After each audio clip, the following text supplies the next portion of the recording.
அந்த அன்பினாலே இயேசு பிதாவை வெளிப்படும். தேவனை குறித்து வேதம் தெளிவான பிக்சர் நமக்கு கொடுக்கிறது. தேவன் எப்படி இருக்கிறாரா? அன்பாகவே இருக்கிறார், அன்பாகவே இருக்கிறார்.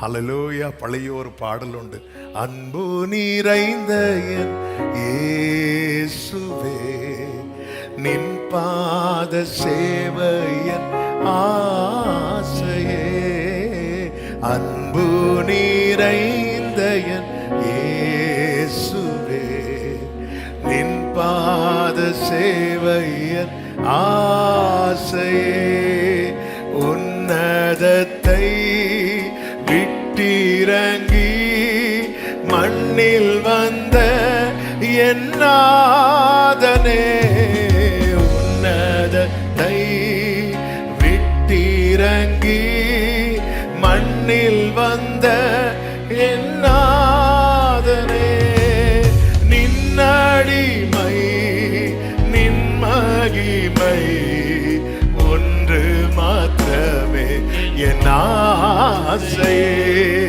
நின்னடிமை. க்ளோரி, ஹல்லேலூயா. கைகளை உயர்த்தி கண்களை ஏறெடுத்து, அன்பு நிறைந்த என் இயேசுவே நின் பாத சேவையன் ஆசையே, அன்பு நிறைந்த என் உங்க பாத சேவையன் ஆசை. அப்பா, இந்த சரணத்தை கூட பாடலாம்.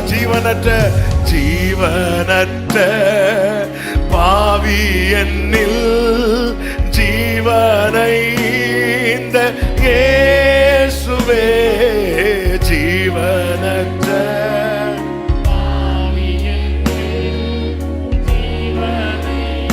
கைகளை உயர்த்தி எல்லாரும் இந்த வார்த்தையை சொல்லுவோம். உம்மை எல்லாம் மண்ணில் வேறே நேசிக்கவில்லை நான் யாரையோ, உம்மை எல்லாம் ஆமே நேசிக்கவில்லை நான் யாரையோ, அன்பு நிறைந்த நின் பாத சேவையே. ஹல்லேலூயா. அவருடைய அன்பு, அவர் என்ன பண்றார் தெரியுமா? அந்த அன்பை காண்பிப்பதற்காக அவருடைய ஒரே பேரான குமாரனை தந்தருளினார். தந்தருளி இவ்வளவாய் உலகத்தில் அன்பு கூர்ந்தார். ரெஃபரன்ஸ் சொல்லுங்க பார்க்கலாம். யோவான், எது தெரியுதோ இல்லையோ, யோவான் 3:16 எல்லாருக்கும் தெரிஞ்சிருக்கணும். ஆமென்.